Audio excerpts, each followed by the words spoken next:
In 1922, a writer named Akutagawa Ryūnosuke published a story barely 10 pages long. It is the record of a murder.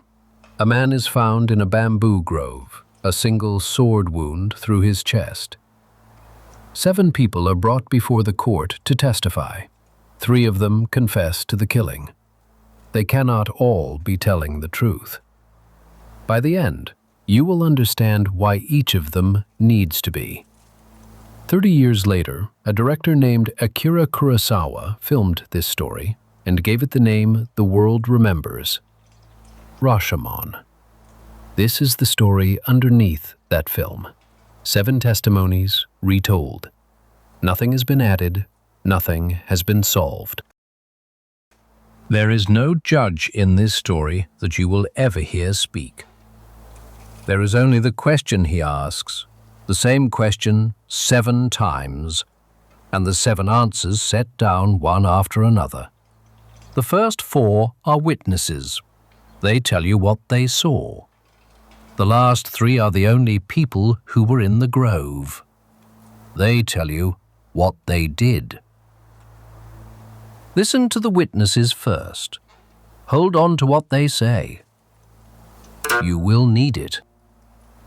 The testimony of the woodcutter, questioned by the High Constable.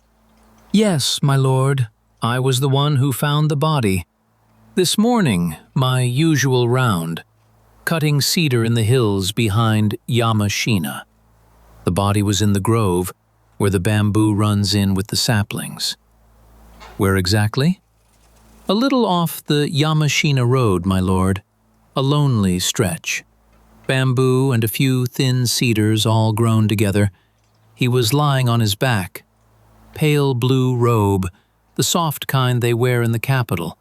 A city cap, the crumpled sort. 1 wound, here, in the chest. The bamboo leaves around him had gone dark and stiff, soaked and then dried. No, my lord, no sword, nothing, only the wound. A rope cast aside near the root of a cedar, and, yes, a comb, a woman's comb. That was all that was left around him. But the grass and the leaves were trampled flat, the whole ground churned. He did not die quietly. He fought. A horse? No, my lord, a horse could never get in there. There is a thicket between the grove and the road no animal would pass. The testimony of a traveling priest. The man, yes, I am sure I met him. Yesterday, about noon, on the road between Sekiyama and Yamashina. He was walking toward Sekiyama. A woman rode beside him on a chestnut horse. She wore a sedge hat with a veil. I never saw her face, only the color of her robe, a kind of lilac. The man was armed, a sword at his side, a bow and a black lacquer quiver. I would say 20 arrows, perhaps more. I remember the quiver because it caught the light. I think of it now and I cannot believe it. A man's life is dew on the morning grass. It is gone before the sun is high. I have no words, my lord. I am sorry. Only pity. Great pity. The testimony of the bounty hunter, a freed man who hunts the men he once ran with. The man I caught, that is Tajōmaru, my lord. The bandit, no question of it. I found him on the stone bridge at Awataguchi. He had been thrown from a horse, groaning, doubled over on the planks. A chestnut horse, grazing loose beside him, the reins trailing. The very horse the priest described, I'll wager. And what was he carrying? A sword, a bow, and 17 arrows with black feathers in a black lacquer quiver. The dead man's, all of it. The horse threw him before he could sell the rest. My lord, Tajōmaru is the worst of all the bandits who work the capital. Last autumn, a wife and a young girl who had come to worship in the hills, both found dead. The whole city said it was his hand.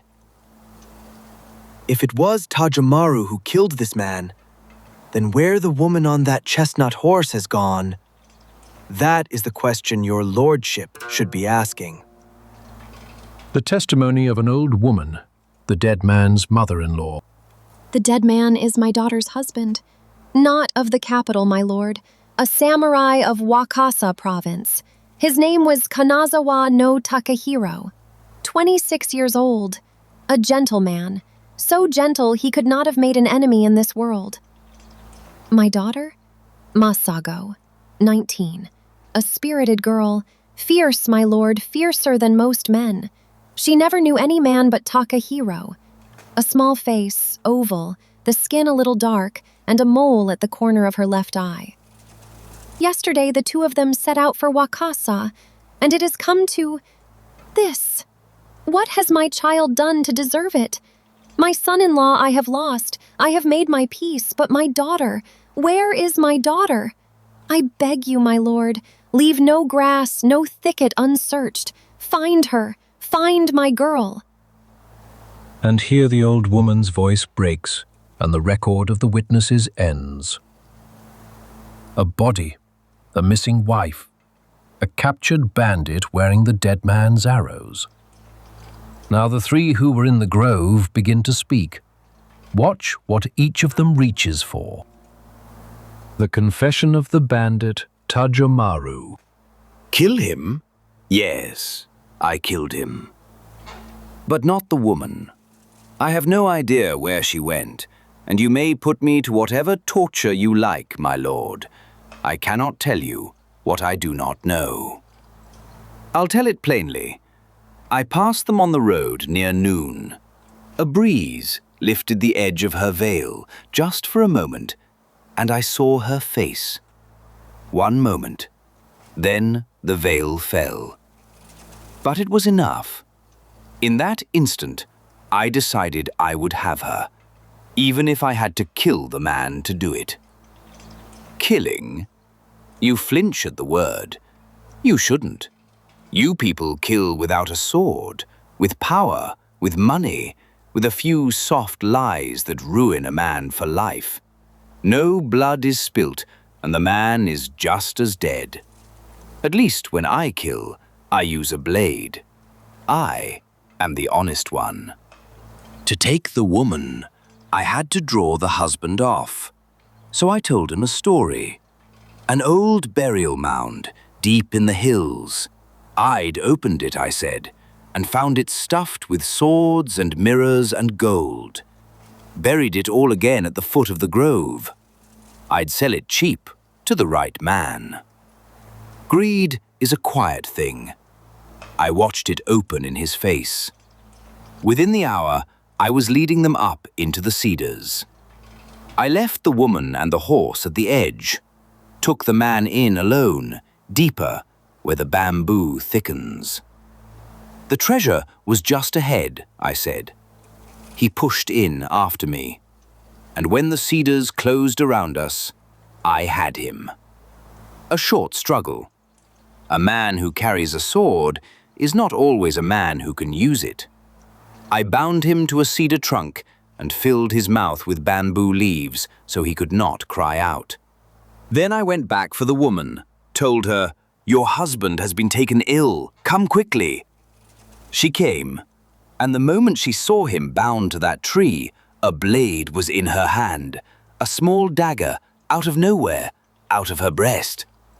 I have never seen a woman come at a man like that, but a dagger is a dagger, and a bandit is a bandit. I knocked it from her hand, and I had her, there, in front of him, without taking his life. I meant to leave it there.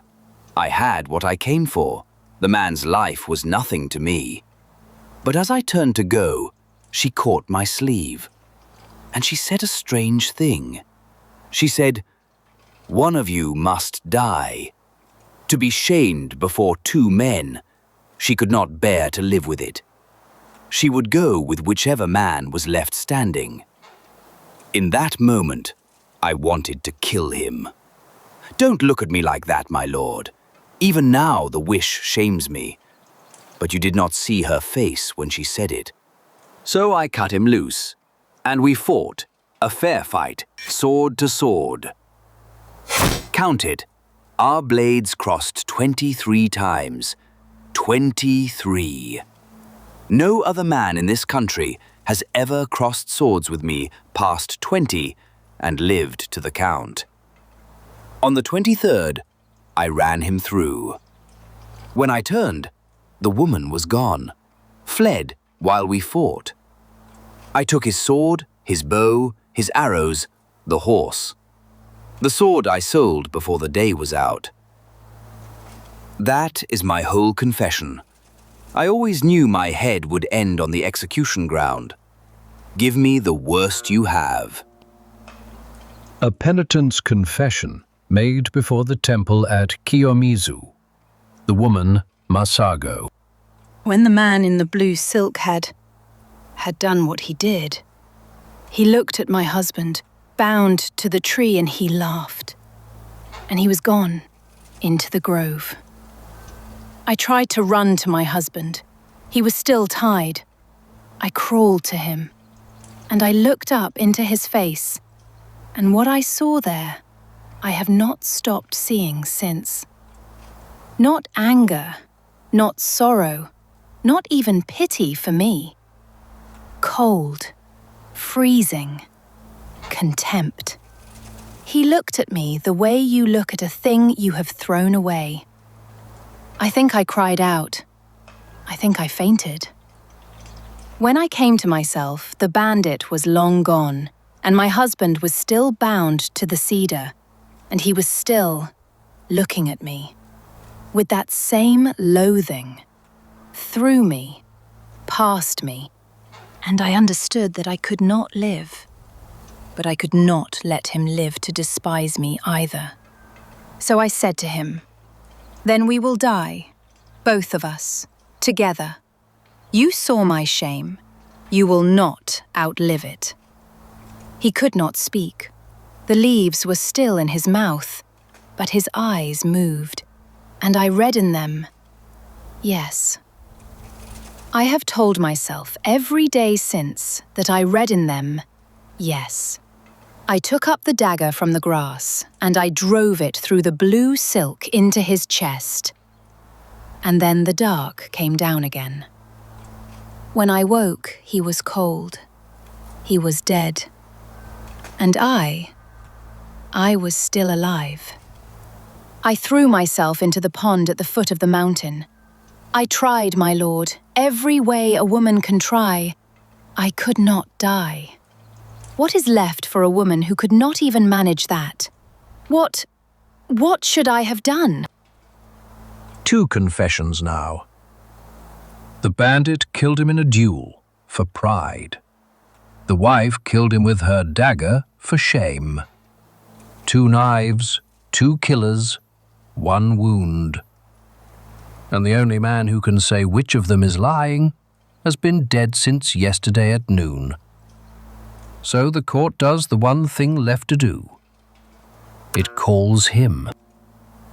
The story of the dead man, told through the mouth of a medium. After the bandit had finished with my wife, he sat down beside her on the trampled grass, and he began to comfort her. I was bound to the cedar. I could not speak, but I watched. I watched everything. He told her, "It is done now. You cannot go back to your husband as you were. Why not come with me instead?" He said he had dared the whole crime only because he wanted her. He said it gently, like a suitor, and my wife lifted her face. I tell you, bound to that tree, betrayed. I had never in all our life together seen her so beautiful as she was in that moment. And do you know what my beautiful wife answered the man who had ruined her? She said, "Take me away. Take me anywhere." But that was not the worst of it. If it had ended there, I would not have dragged myself back from the dark to say it. As the bandit led her by the hand toward the path, she stopped. She turned. She pointed back at me, bound to the cedar, and she said, "Kill him. I cannot go with you while he is alive. Kill him. Kill him, she screamed it. Those two words are a wind that is still carrying me down into the dark. Has anything so hateful ever come out of a human mouth? Even the bandit went white. He kicked her to the ground. He looked at me and he asked me, what shall I do with this woman? Kill her or let her live? Only nod and I will do it. For those words alone, I almost forgave him everything. While I hesitated, she gave a cry and ran into the deep of the grove. The bandit snatched up my sword, my bow, my arrows. He cut one strand of my rope. Now for my own neck, I heard him mutter. And he too was gone. Then there was only silence. No, not quite silence. Someone was weeping. It took me a long moment to understand that the weeping was my own. I worked myself free of the rope, and there at my feet, where she had dropped it, the little dagger was shining. I picked it up, and I drove it, once, into my own chest. There was no pain, only my chest going cold, and then everything around me going very, very still. How quiet it was. In the grove behind the hills, not one bird sang. And then, as I lay there in that stillness, someone crept close, soft, soundless. I could not see who, and a hand reached down and quietly, gently, drew the dagger out of my chest. Blood filled my mouth a second time, and I sank, once and for all, into the darkness between the trees. 3 confessions, 1 body. A bandit who says he killed for pride in a fair duel he was too vain not to win. A wife who says she killed for shame to wipe the contempt from her husband's eyes. A dead man who swears no one killed him at all, that he drove the blade in himself and died alone. They contradict each other on everything, but notice the one thing they agree on. Each of them reached for the knife. Each of them needs to be the one who mattered in the grove that afternoon. And somewhere in all of it, a small thing easy to miss. A hand you never see reaches down and takes the dagger and carries it off into a silence that has never been broken. That person never testified. That person is the only one who could have told us the truth, and the only one who never had to. Each of them confessed to the killing. None of them confessed to the truth.